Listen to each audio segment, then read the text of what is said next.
김용민주연구원 부원장에 이어서 정진상 민주당 대표실 정무조정실장이 구속된 데다 유동규 전 본부장에 이어 오늘 남욱 변호사까지 법정에서 폭로전을 이어가면서 이재명 대표에 대한 수사도 초읽기에 들어갔다는 보도가 나오고 있습니다. 이와 함께 이태원 참사와 관련해 국민안전책임부서인 행정안전부 이상민 장관에게 형사 책임을 물을 수 있을지도 관심인데요. 관련해서 김광삼 변호사와 짚어보겠습니다. 어서 오세요. 어서 오십시오. 안녕하세요. 예, 남욱 변호사가 오늘 재판에서 작심 발언을 많이 쏟아냈습니다. 그 가운데 하나가 이제 천화동인 1호에 이재명 시장실 지분이 있다라고 김만배 씨에게 들었다라는 내용이 포함이 돼 있습니다. 그래서 일각에서는 지금 이재명 대표 수사가 초읽기에 들어간 것 아니냐라는 전망이 나오는데 어떻게 보세요? 일단 천화동인 1호가 이제 누구 것이냐는 사실 대장동 사건에서 굉장히 중요한 부분이에요. 왜냐하면 천화동인이 1호에서 7호까지 있거든요. 예. 그런데 대장동과 관련된 민간 사업자들이 한 4천억 가져갔는데 그중에 제일 많이 가져가는 것이 바로 천화동인 1호거든요. 그게 한 1,200억 이상 가져갔어요. 네. 그런데 천화동인 1호 자체가 화천대유의 대주주인 김만배 씨하고 친인척들이 갖고 있는 걸로 알려져 있거든요. 네. 그러면 사실은 대장동 특혜를 설계를 할 때 1호에게 어떻게 보면 그 수익금을 몰아줬다고 볼 수가 있고, 예. 근데 이 수익금이 과연 실질적으로 이제 김만배 것이냐 이 부분에 대해서 계속 논란이 있었고, 예. 또 녹취록에서도 굉장히 많이 이 얘기가 있었지 않습니까? 네, 네. 뭐 그분 것이다, 그건 내 것이 아니다 그런 얘기를 해서 그럼 그분이 누구냐? 거기에 대해서 뭐 이재명 뭐 대표냐 아니냐 해가지고 굉장히 뭐 야당 여당 공격이 굉장히 많았죠. 네.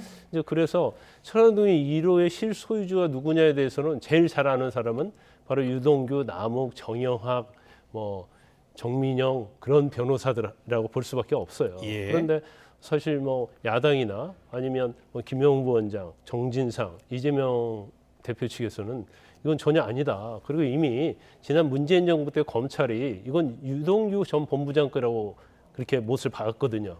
그런데 이게 지금 변화가 된 거고, 그다음에 이 관련된 사람이 이제 진술이 또 달라지고 있어요. 네. 그게 아니고 그건 이재명 대표 측의 천화동인 1호다. 이제 그렇게 얘기하고 있기 때문에 그럼 천화동인 1호에서 1,200 정도 가져갔어요. 그럼 그 중에서 지금 검찰이 보고 있는 것은 24.5%를 이재명 대표 측, 물론 이재명 대표가 들어갈 수도 있고 안 들어갈 수도 있어요. 왜냐하면 예. 유동규, 정진상, 김용 부원장 것이다고 이렇게 검찰은 보고 있는 거거든요. 그럼 그 돈이 정말로 이재명 측근이랄지 이재명 대표 관련된 것이라고 하면 결국 대장동 자체는 그러한 돈을 받기 위해서 특혜를 주면서까지 무리하게 이 사업을 시행한 것이 아니냐, 이제 이렇게 볼 수가 있기 때문에 천화동인 1호의 소유주가 누구냐는 굉장히 대장동 사건에 있어서는 가장 핵심 포인트다 이렇게 말할 수가 있습니다. 예. 남욱 변호사 진술이 바뀌었다고 말씀하셨는데 저희가 조금 전에 그래픽으로도 보여드렸거든요. 네. 당시에는 선고도 있었고 입국하자마자 체포가 돼서 조사받으면서 정신도 없었고 또 솔직히 말하면 겁도 났다 이런 얘기를 했습니다. 네. 근데 이렇게 진술을 번복하려면 증거가 있어야 되는 거 아닙니까? 이제 진술 번복하는 게 굉장히 많아요. 그런데 이제 남욱 씨의 진술의 요지는 뭐냐면 네. 그 당시에는 대선 기간이었잖아요. 그래서 본인이 사실대로 얘기할 수 없었다 이런 취지로 얘기를 하고 있어요. 네. 그런데 지금 이제 정부가 정권이 바뀌었잖아요. 그 다음에 이제 유동규 본부장 석방됐어요. 또 남욱 씨, 남욱 변호사 또 석방 오늘 새벽에 됐죠. 24일에 이제 김만배 씨가 석방이 예. 되거든요. 그런데 지금 진술 자체가 사실은 그전과 지금 다른 양상으로 지금 가고 있어요. 그래서 마치 이제는 뭐 사실을 말하겠다는 취지로 계속 얘기를 하고 있거든요. 네. 그러면 우리가 이제 어떤 사람의 진술의 신빙성을 얘기할 때 왜 전에는 이렇게 진술했고 왜 말이 달라졌느냐? 이제 그 부분에 대해서는 명분이 있어야 하고 근거가 있어야겠죠. 네. 그래서 단순히 뭐 그냥 그때는 뭐 그랬다고 뭐 사실들 얘기 어려워서 이것과 가지고만 되지 않고 뭐 굉장히 권력적인 측면, 뭐 여러 가지 대선의 어떤 영향 이런 거에서 그때는 사실은 사실대로 말할 수 없었는데 말할 수 없는 이유가 어떤 명분이나 근거가 있었다고 한다면 네. 사실은 바뀐 진술 자체의 신빙성이 있을 거고요. 예. 그 명분이나 근거가 희박하다고 한다면 이제 전체적인 말의 신빙성이 이제 없어진다 이렇게 볼 수가 있어요. 네. 자, 이재명 대표는 사탕 하나 받은 것 없다. 다 소설이다. 이렇게 이야기를 하고 있고요. 실제로 이재명 대표와 연결된 고리는 아직 확인되지 않았습니다. 네. 그리고 정진상 실장을 비롯해서 김용 부원장 역시 전면 부인하고 있는 상황이에요.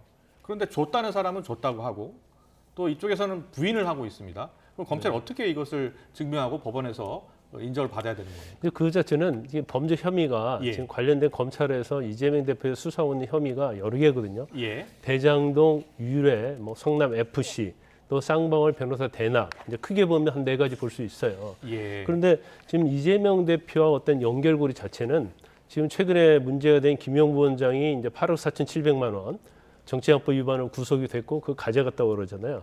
또 이번에 이제 정진상 씨와 관련해서는 뇌물, 이제 부정 술의 처사, 돈 받은 다음에 부정 처사 후 부정 처분으로 술회잖아요. 네. 그런데 그러한 것들 중에서 뇌물과 관련된 물에 돈과 관련된 게 돈을 받은 부분에 있어서는 정진상 씨나 아니면 김명부 원장이 이건 이재명 대표 상관이 없다. 네. 내가 개인적으로 받은 것이다. 아니면 나는 받지 않았다. 이렇게 얘기하면 사실은 이재명 대표까지 갈 수 없죠. 단절이 되죠. 예. 그러면 결과적으로 검찰은 연결고리를 밝히기 위해서는 제3의 어떤 루트를 또 제3자의 어떤 진술 이런 거에 의존할 수밖에 없어요. 네. 그렇지만 돈을 받은 거에 대해서는 이재명 대표와 연결고리를 정진상이나 김용이 말하지 않으면 끊어질 수도 있겠죠.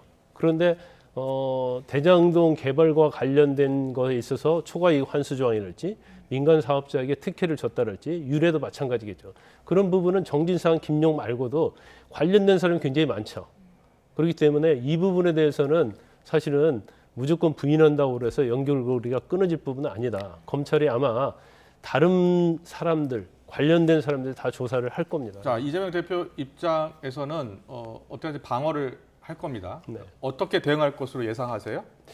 이재명 대표는 이제까지 뭐 초지 일관이죠. 예. 이제 검찰의 수사는 이제 조작 수사다는 거고요. 그리고 유동규나 뭐 남우일이랄지 이런 진술을 믿을 수 없고 또 이전에 녹취와 관련해서는 뭐 이재명 대표에게 유리한 그런 내용들이 상당히 나와 있거든요. 네. 그럼 이런 내용에 보면 결국 대장동 일당이라고 하는 사람들의 진술을 믿을 수 없다. 예. 이렇게 갈 수밖에 없어요. 그러면 제일 중요한 것은 남욱이랄지 유동규랄지 뭐 그 정영학 회계사랄지 예. 김만배랄지 이제 이런 사람의 진술이 신빙성이 없고 거짓말이라는 걸 사실은 이재명 대표가 증거가 됐던 뭐가 네. 됐든 간에 해서 그 사람들의 진술을 신빙성을 탄핵해야만이 이재명 대표가 사실 이런 범죄 혐의에서 벗어날 수밖에 없다. 그래서 사실 만약에 이재명 대표가 뭐 기소가 된다면 또 기소가 되지 않다 하더라도 이제 수사를 받는 과정에서는 결과적으로 겉으로 볼 때는 검찰과 이재명 대표의 싸움인 것처럼 보이지만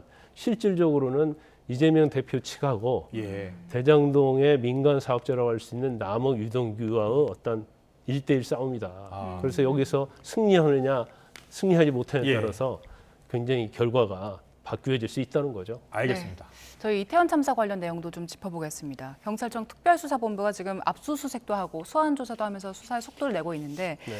소방공무원 노조가 이상민 행안부 장관 고발했잖아요. 네네네. 근데 저희가 앞서 뭐 리포트로도 봤습니다만 지금 행정안전부는 압수수색 대상에서 그 장관 집무실이 빠졌더라고요. 네네. 이렇게 되면은 이제 이상민 장관에게 뭐 법적인 책임을 앞으로 물을 수 있습니까? 어떻습니까?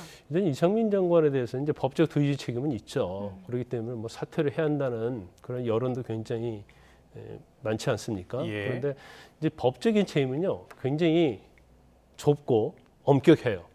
그래서 이상민 장관이 예를 들어서 그날 참사가 일어날 것을 이미 알고 있었고 또 보고를 정시에 받고 그다음에 조치에 대해서 장관으로서 제대로 안 했다고 한다면 당연히 뭐 범죄 혐의가 인정될 가능성도 있겠죠. 네. 그런데 이제 참사 예정과 관련해서는 거의 이제 경찰이나 구청에서 하는 거거든요. 할로윈 축제에 대해서. 그렇기 때문에 그거에 대해서 과연 애견 간섭을 하고 있었느냐 이런 문제가 있고 예. 또 만약 물린다 하더라도 업무상 과실 치사죄를 물을 책임이 있느냐 이 부분은 이제 법적으로 제가 볼 때는 쉽지 않다고 이렇게 봅니다. 역대 참사에서 이 행안부라든지 주요 해당 부서 책임자들이 형사처벌받은 사례는 어떻게 됩니까? 2014년도에 예가 있습니다. 예. 그래서 이제 세월호 참사 때도 구조업무를 제대로 하지 않았다고 해서 이제 해경의 고유직 임원들에 대해서도 기소를 하고 재판을 받았죠. 예. 결과적으로 이제 무죄가 나왔어요. 무죄가 나온 여러 가지 이유 중에 하나가 이제 보고도 굉장히 늦게 받았다는 거죠. 그래서 어떤 조치를 취할 수 있는 그런 경우가 아니었고 예. 실질적으로 이제 현장에서 책임자들이 사실은 어떠한 긴급 사태가 발생할 때 그런 의무를 해야 할 그런 직무상 의무가 있는 거죠. 네. 근데 그런 것은 별로를 하고 단지 이제 고위직 임원이고 더군다나 어떤 보고 자체를 늦게 받은 상태에서 어떤 임무를 행할 수 있는 상태가 아니기 때문에 이제 무죄가 난 사례가 있어요. 그래서 네. 약간 이제 비슷하다고 볼 수 있고 물론 행업 의무 자체가 재난 안전 책임 그다음에 어떤 재난이 발생한 이후에 긴급 조치 또 거기에 맞는 대책을 수립할 의무와 직무는 있는 거죠. 예. 네. 그렇지만 어떤 이태원 사태 사망 희생자에 대한 책임이 있느냐 여부는 사실 이제 법적으로는 상당히 어렵다 이렇게 봅니다. 그렇다면 어느 선까지 주의 책임을 물을 것으로 보이십니까? 지금 용산 소방서장 그리고 용산서장 그리고 피의자 신분으로 지금 조사를 하고 있는 거잖아요. 일단은요, 뭐 현장 책임자라고 할 수 있는 용산서장, 예. 또 용산구청장까지는 될 거고요.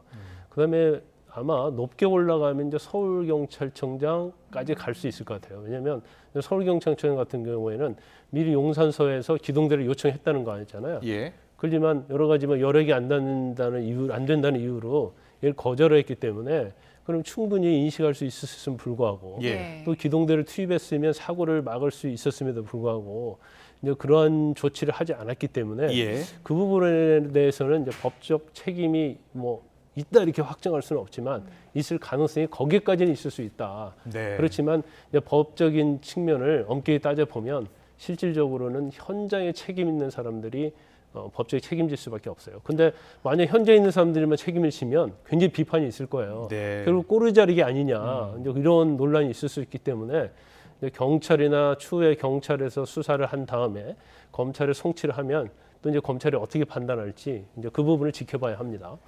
알겠습니다. 이재명 대표의 수사 가능성 또 이상민 장관의 형사처벌 가능성과 관련해서 법적인 쟁점을 김광삼 변호사와 함께 살펴봤습니다. 잘 들었습니다.